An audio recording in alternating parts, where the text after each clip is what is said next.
Hello and welcome to H News. I'm Vaishak Shanmugan, starting with the headlines. Inside job suspected after Lashkar-e-Toiba terrorist daring escape from Srinagar hospital. Motion of thanks in Rajya Sabha amid boycott speeches on reverse simultaneous polls. For credibility, better to adjourn for longer rather than frequently, Vice President Venkaiah Naidu.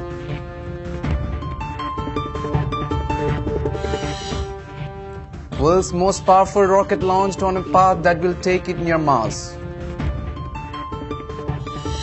All India Mahila Empowerment Party considering minimum support price for vegetables. Price crash reason for agrarian unrest, says Dr. Nauhira Sheikh, All India Mahila Empowerment Party National President.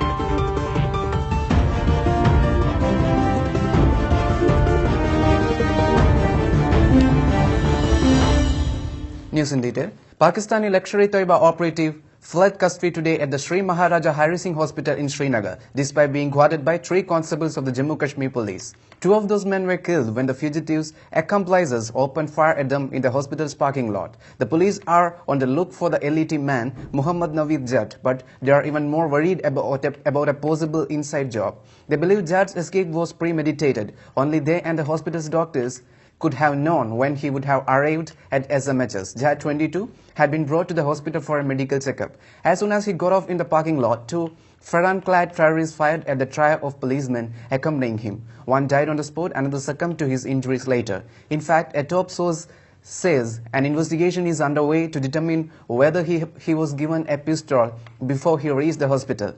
Jatt, called Abu Hanzullah, was arrested in 2014 at a hideout in the village of Sharmapora in Kulgam, a district in South Kashmir. He was the LET's deputy chief then, and his capture was touted as a huge success. He is said to be behind the killings of an assistant sub-inspector in Pulwama and a CRPF policeman. A number of cases were slapped on him under the Ranbir Penal Code, similar to the Indian Penal Code, but applicable only in Jammu and Kashmir.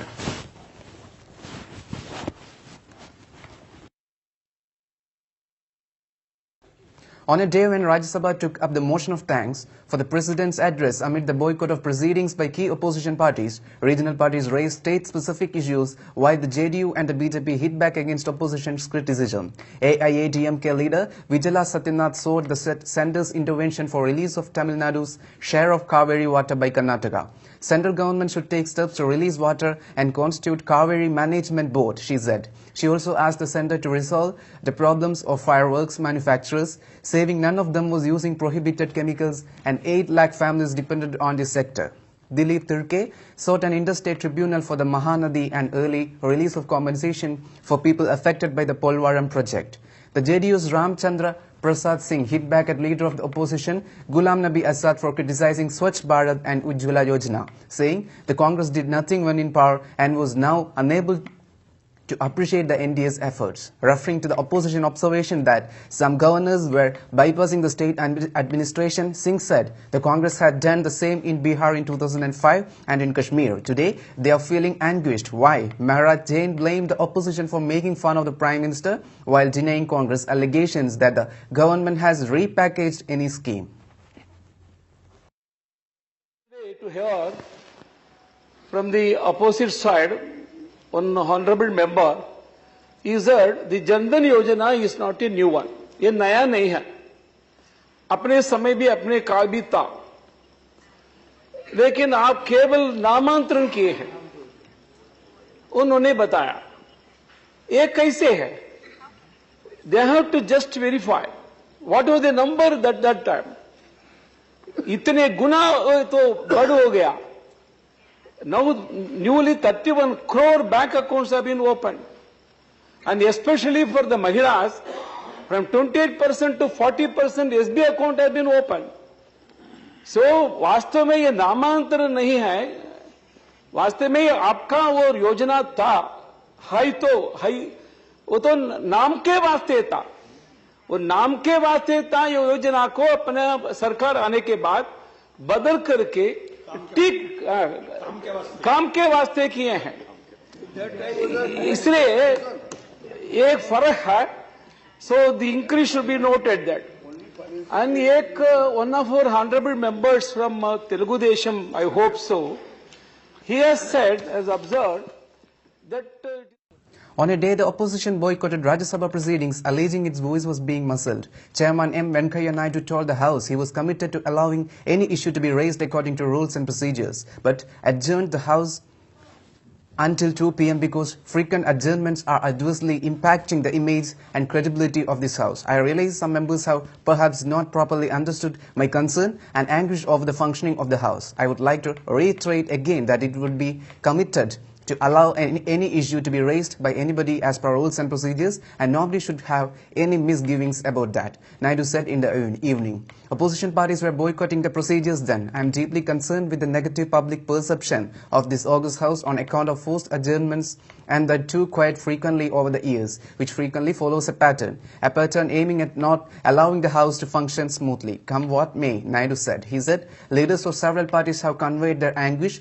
to him over how they are being deprived of the right to raise issue of concern to them as some parties strategize for disruptions leading to forced adjournments. Naidu did not name any party. He said he had admitted 42 zero-hour admissions during the last 3 working days, but only one member could make the submission. Who is to be held responsible for denying 41 members of their right to bring their concerns to the notice of the August House and to the government? Another aspect of this pattern is that first 0 hour is disrupted and then even question hour when the members get an opportunity to question the government is also disrupted, he said.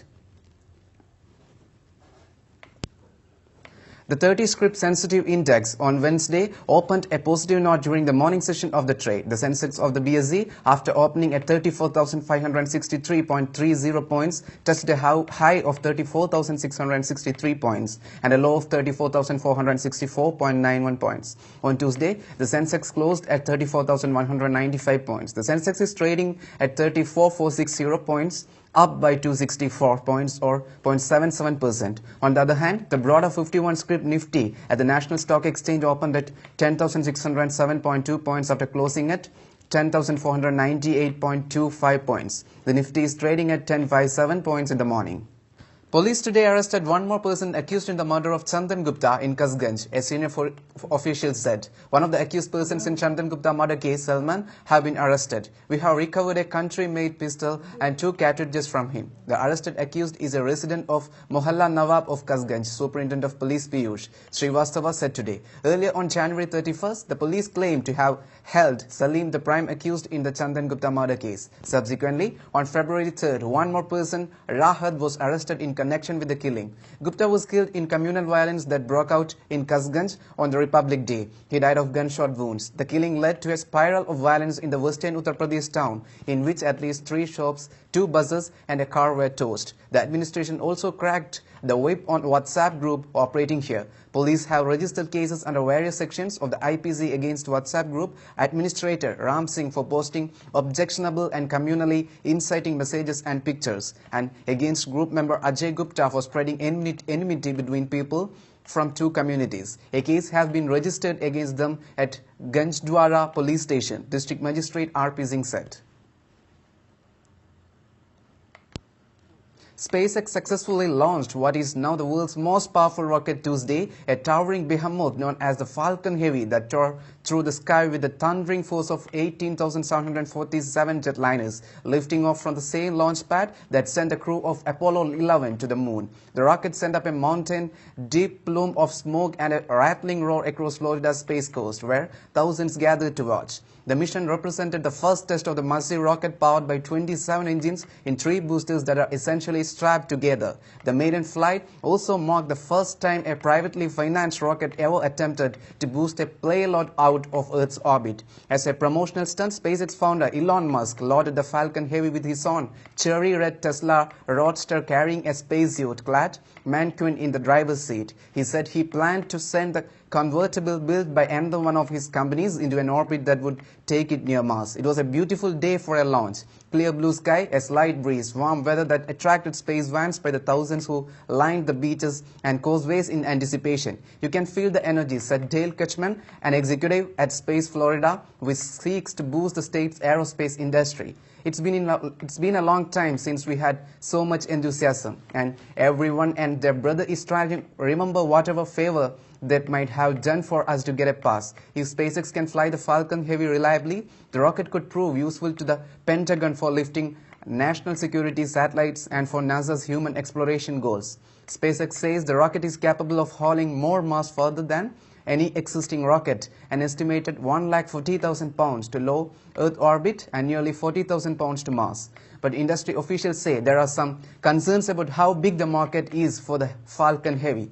SpaceX had been planning to fly a pair of tourists around the moon as early as this year. But on Monday, Musk announced a reversal saying the Falcon Heavy likely would never fly humans as the company shifts its focus to its next generation rocket known as the BFR or Big Falcon rocket.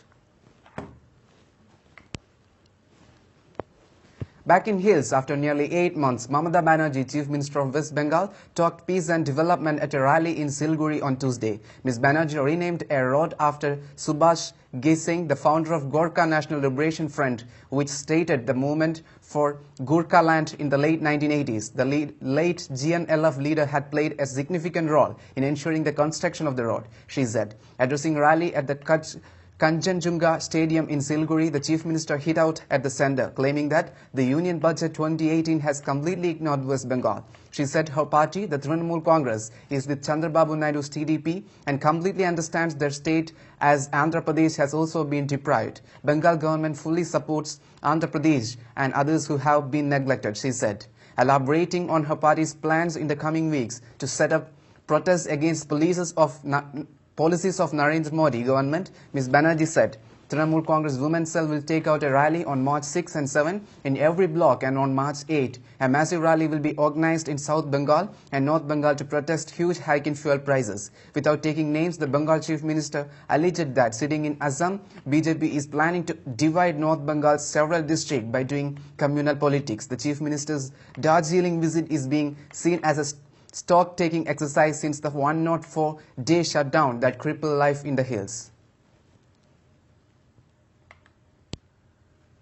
With Rahul Gandhi launching personal attacks on Prime Minister Narendra Modi regarding the Rafale scam, senior government sources said each allegation made by the government would be answered with the facts and figures in the coming days. The Congress on Tuesday launched a multi-pronged attack on the Defence Minister by holding a press conference to question the details of the deal and the way it was done in 2016 with France for buying 36 combat jets against the requirement of 126 such planes. All allegations leveled by the Congress will be answered by the government. There is nothing new in what they have said. We will counter each and every one of them, a senior government source told. The Defence Minister says we will not reveal the amount paid for buying the Rafale aircraft. What does this mean? This only means there is a scam. Modi ji personally went to Paris. He changed the deal. The whole country knows about it, Gandhi told reporters outside Parliament. On the issue of non-disclosure of the deal amount, sources said then UPA Defence Minister A.K. Antony had signed an agreement with the French government in 2008 that did not allow the disclosure of commercial agreements in defence and strategic deals between the two countries. Dr. Nawhira Sheikh, All India Mahila Empowerment Party National President, said that MEP will give encouragement for horticulture. Dr. Sheikh was addressing the Karyakarta meet of All India Mahila Empowerment Party yesterday in Bengaluru. Indian farmers have produced record harvests, but fall in income is the serious problem farmers are facing now. Dr. Sheikh observed. All India Mahila Empowerment Party will encourage farming, especially horticulture, she added. India has seen a decline in the proportion of cultivators from 50% in 1951 to 24% in 2011, as Indiaspan reported on 8 August 2014. Yet, nearly half of India's population, or about 600 million people, still depend on agriculture.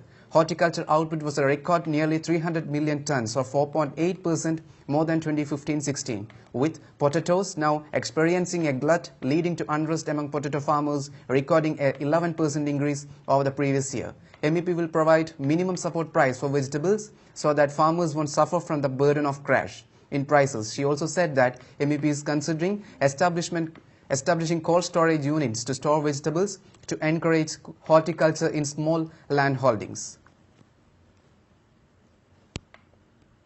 Did Ankit Saksena's murder plot also involve the girl for whom he lost his life? Delhi police are still seeking answers to this, as this girl, Shehzadi is yet to get a clean sheet from corpse. While investigating authorities are probing this angle, it's believed that the girl might not have had a direct role in the murder plot, but could have been aware of such a conspiracy and still did not alert Ankit or the police. Sources close to investigation said that the role of Shehzadi is also under the scanner because when the corpse interacted with her in the presence of a counselor soon after the murder, her tone and tenor gave us an impression that she might have been clued in to the murder plot. So far, we have no clear evidence to suggest she was aware that her family members would kill him. But a few months back, she was warned by her parents to either end her relationship with Ankit or they would kill him, the sources added. The last few WhatsApp chats between Ankit and Shehzadi, sources said, also hinted that she was aware of her family's intense rage over their relationship after they found intimate chats between the couple. Other senior officials probing the murder said that there was no direct involvement of Shehzadi. Had she known about her family's motive and alerted Ankit or the police about the possibility of this extreme step, his life could have been saved, an official said. North Korea is only months away from obtaining the capability to hit U.S. territory with a nuclear weapon and must be disarmed, a U.S. envoy said on Tuesday, dismissing Pyongyang's diplomatic tour with South Korea as a sham offensive that fooled no one. In a diplomatic showdown at a UN-sponsored conference on disarmament, North Korea responded by blaming Washington for escalating confrontation, saying it was deploying nuclear assets including aircraft carriers near the divided peninsula and was considering a preemptive strike against Pyongyang. North Korea has accelerated its provocative pursuit of nuclear weapons and missile capabilities and expressed explicit threats to use nuclear weapons against the United States and its allies in the region. U.S. Disarmament Ambassador Robert Wood told the Geneva Forum. North Korean officials insist that they will not give up nuclear weapons and North Korea may now be only months away from the capability to strike the United States with nuclear-armed ballistic missiles, he said. A new U.S. nuclear policy review outlined last week reaffirms that North Korea's illicit nuclear program must be completely verifiable and irreversibly eliminated, resulting in Korean peninsula free of nuclear weapons, he said. Asked later what the basis for the assessment that North Korea would soon be able to hit the United States with a nuclear weapon, he said he had no new information to share. North Korea tested its first intercontinental ballistic missile, the Hwasong-14, twice last July.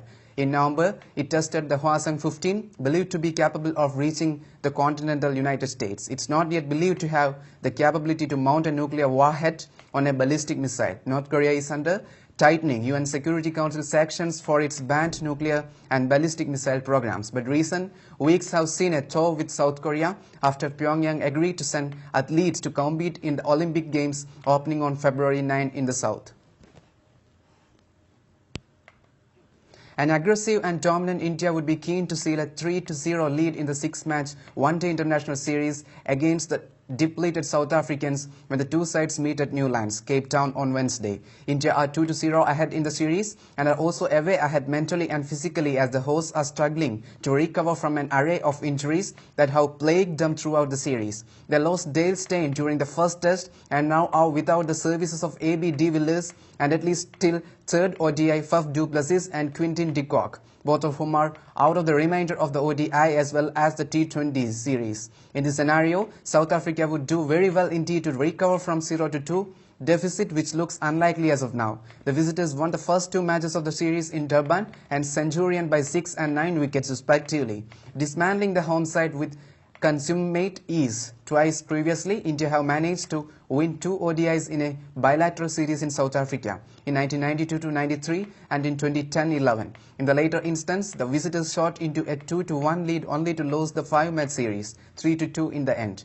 They had also lost 5-2 in the other instance, but given the host's current travels, history repeating itself would be a major disaster for the men in blue. Weather updates.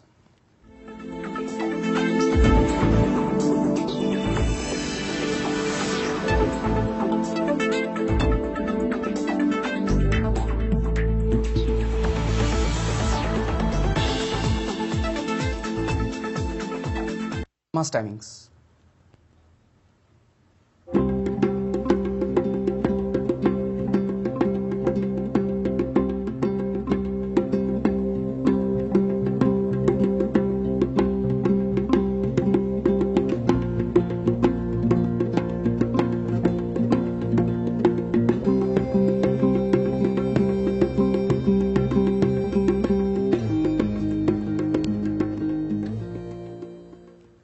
Headlines once again. Inside job suspected after Lashkar-e-Toiba terrorist daring escape from Srinagar hospital. Motion of thanks in Rajya Sabha amid boycott speeches on reverse simultaneous polls. For credibility, better to adjourn for longer rather than frequently, Vice President Venkaiah Naidu. World's most powerful rocket launched on path that will take it near Mars. All India Mahila Empowerment Party considering minimum support price for vegetables. Price crash reason for agrarian unrest, says Dr. Nawhira Sheikh, All India Mahila Empowerment Party's national president.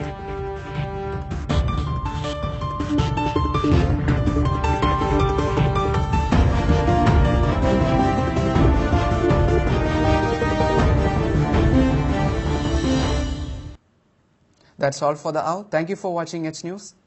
Great day.